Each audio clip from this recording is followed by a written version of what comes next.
Hi guys and welcome to Crazy Pepper Revenge. This channel is all about crazy true stories, stuff that happens in real life when things get a little bit messy, people dealing with drama, cheating, lies, breakups, and even revenge. Some stories are wild, some are emotional, but all of them will keep you watching. If you like real talk and real situations, you're in the right place.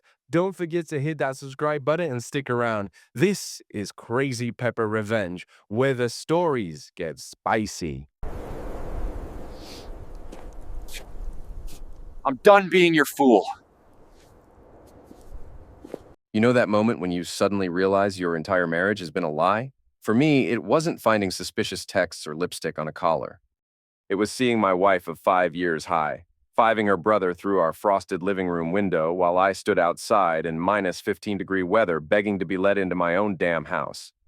I'm 33M, married to Eleanor 31F for just over 5 years. The first 2 years were pretty good. Not perfect, but whose marriage is? The problem started when her parents' lease ended and they needed a place to crash for a couple weeks. That was 18 months ago. Since then, it's been a slow slide into hell. First, it was small stuff. Her mom rearranging our kitchen without asking. Her dad constantly commenting on our finances. Then her brother Autumn lost his roommate situation and joined the party. 3 months ago, our three-bedroom house suddenly had 5 adults, and somehow I became the odd man out in my own home. I tried talking to Eleanor about it multiple times, but it always ended the same way. Tears, accusations that I didn't love her family, and the classic "but they're family" argument. After a while, I just stopped bringing it up and retreated to the garage or took extra shifts just to get some peace. Not the healthiest coping mechanism, I know, but hindsight is 20/20ths. Last Thursday was when everything finally came to a head. We'd been hit with this massive blizzard, the kind where the weather people actually tell you to stay home or die. I'd picked up an extra shift, partly for the overtime, partly to avoid Eleanor's family's weekly game night, which mostly consisted of inside jokes I wasn't part of. My shift ended at 11 p.m., and the roads were absolute trash. Took me almost an hour to make a 20-minute drive. I pull up to our house, already exhausted, and notice all the lights are on. Weird for almost midnight, but whatever. I trudge through knee-deep snow to the front door. My key doesn't work. I try again. Nothing. I check. Right house, right key. I knock. Wait, knock louder. Finally, I see movement through the frosted glass. The porch light flicks on and I see Eleanor peering through the window next to the door. The relief washes over me until I see her expression. She's not concerned. She's amused. I motion for her to open the door. She shakes her head. I call her. "Elle, the door's locked and my key isn't working. Can you let me in? It's freezing out here." "Yeah, about that," she says casually. "We changed the locks today." "You what? Why would you do that without telling me?" Autumn thought it would be funny. I stare at her through the window, waiting for the punchline. There isn't one. That's when her brother appears beside her, holding a beer and grinning. "Sorry, bro," he says loud enough for me to hear through the glass. "No losers allowed tonight. House meeting, family only." I stand there genuinely stunned. I look at Eleanor, waiting for her to say something, to tell her brother to shut up, to open the damn door. Instead, she laughs. Actually laughs. Her parents appear behind them, both smirking. "Eleanor," I say, my voice shaking from cold and rage. "This isn't funny. Open the door now." "Maybe you should go stay with one of your friends," she suggests. "We're having a family meeting about the house situation." "I am family. I'm your husband." "And this is my house, too." That's when Autumn leans closer to the window and says those words I'll never forget. "Freeze to end, worthless idiot." Eleanor doesn't defend me. She doesn't look embarrassed. She nods along and laughs. Then she actually high-fives him. I stood there for about 30 more seconds, my phone at 2% battery, my car running low on gas in the middle of the worst blizzard our area has seen in decades. Something inside me just broke, or maybe finally fixed itself. I didn't yell, didn't bang on the door. I just turned around, trudged back to my car, and left. My phone died before I could call anyone. I managed to find a 24-hour diner that still had power, and sat there drinking coffee until morning. Called my buddy Brandon, who said I could crash at his place, no questions asked. I spent the next 3 days at Brandon's apartment, completely off the grid. No social media, no contact with anyone from my regular life. I needed time to think, to process what had happened. Brandon was incredible through all of this. He let me crash on his couch, listened to me rant, and helped me brainstorm next steps. He even let me borrow clothes since I literally had nothing but what I was wearing when I got locked out. On Sunday night, I finally charged my old phone. 47 messages. That's not an exaggeration. 47 separate messages across texts, voicemails, and DMs on various platforms. The first few were angry. Very mature, Atlas. Stop being dramatic and come home. Then concerned. Where are you staying? Just let us know you're okay. Then panicked. Atlas, seriously, this isn't funny anymore. We've called all your friends. The most recent were begging. Please come home. I'm sorry. We were just joking around. Autumn feels terrible. My favorite was from Eleanor's mom. We never meant for you to actually leave. Please come back so we can talk this through as a family. As a family? The same family that locked me out in a life-threatening blizzard and laughed while doing it? During those 3 days, I did 3 critical things. 1, I got a new phone with a new number. Kept my old one to monitor messages, but didn't respond to anyone. The old phone stayed off most of the time to preserve battery since I didn't bring my charger. 2, I went to check our joint account and found it nearly emptied. There was $372 left in an account that had over $8,000 last time I checked, about 2 months ago.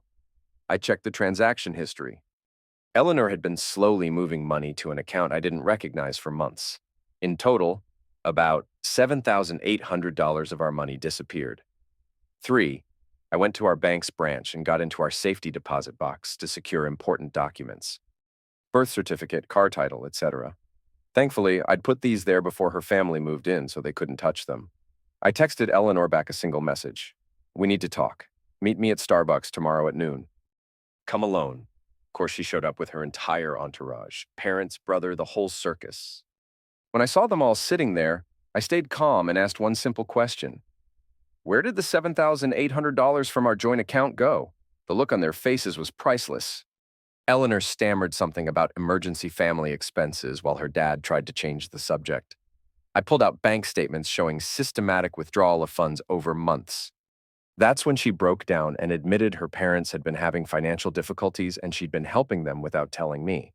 Apparently, they'd lost money in some sketchy investment scheme.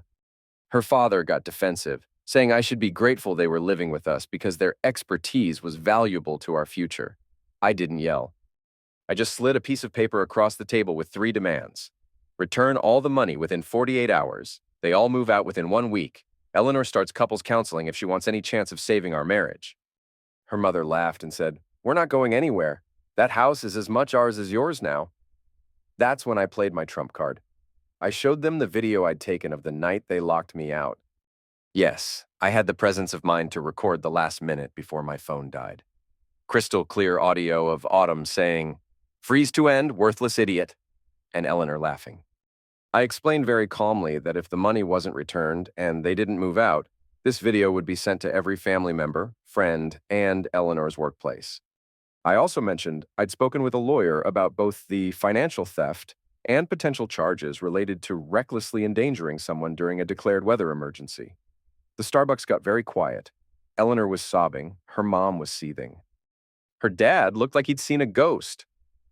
I stood up, told Eleanor to let me know her decision by end of day, and walked out. Next morning, $7,800 had been deposited. I got a text from Eleanor saying her family would be out by Friday. They moved out Thursday, a day early, which immediately made me suspicious. Eleanor's family never does anything ahead of schedule.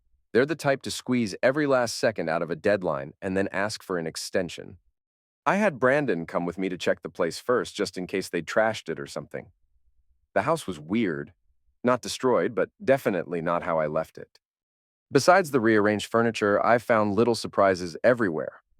Thermostat set to 63 degrees when Eleanor knows I like it at 68. All the family photos taken down, but only our wedding photos. My PlayStation's still there, but all my saved game. Data deleted, the fridge cleaned out completely with not even condiments left, and someone had changed all the light bulbs to those harsh white ones I hate. Nothing worth calling the cops over, but definitely a passive-aggressive middle finger on their way out. The strangest thing was finding a letter from Eleanor on the kitchen counter. Not a goodbye note or an apology, a freaking bill. She'd itemized her share of household expenses for the past 5 years, with a note saying, "We were now even for the $7,800. When we met at the park, Eleanor looked different, smaller somehow. She started crying before I even sat down. This time her tears didn't move me at all. She admitted her family had been controlling her for years and she'd let them. The lockout was Autumn's loyalty test. He'd convinced her I was too independent and needed to be put in my place. She said she loved me, but admitted she'd chosen me partly because I was stable and easy to influence. Her exact words, "I knew you'd never say no to me if I cried enough." That hit harder than the lockout. I told her I wanted a divorce. She didn't seem surprised. Here's where it gets interesting. Eleanor's Aunt Dorothy, the family black sheep, had reached out during my disappearance. She filled me in on the family's long history of financial manipulation. What happened to me wasn't isolated. It was their pattern. Dorothy suggested confronting them all at once during their monthly family dinner. So last Sunday, I showed up unannounced with Dorothy at Eleanor's grandparents' house. The look on everyone's faces was priceless. I calmly laid out everything: the lockout, stolen money, years of manipulation. Played the video. Dorothy shared her similar story. One by one, family members started sharing their own stories of manipulation. Years of pent-up resentment came pouring out. Autumn finally cracked and admitted locking me out was calculated to push me away permanently. His girlfriend dumped him on the spot and asked for a ride home with us. Eleanor finally stood up to her parents, threw her phone at her dad, and said she was blocking them all until they got professional help. That was 2 weeks ago. Divorce papers are filed. Eleanor didn't contest anything. I've completely redesigned the house, got a dog from the shelter, a chill pit mix named Banjo. Eleanor's parents left town to hide from family shame. Autumn got fired from his job. Eleanor came by yesterday to pick up her last things. She seemed different, more herself. She'd started therapy and moved in with her cousin. She apologized again, not to get me back, but because she meant it. For a split second, I wondered what might have been if she'd found her backbone years ago. But that moment passed quickly. It's been exactly 1 month since I stood freezing in that snowstorm, watching my wife laugh at me through a window. My life looks completely different now. Not perfect. My sink is leaking and I still can't cook properly, but it's mine again. For the first time in years, I'm actually excited to find out what happens next.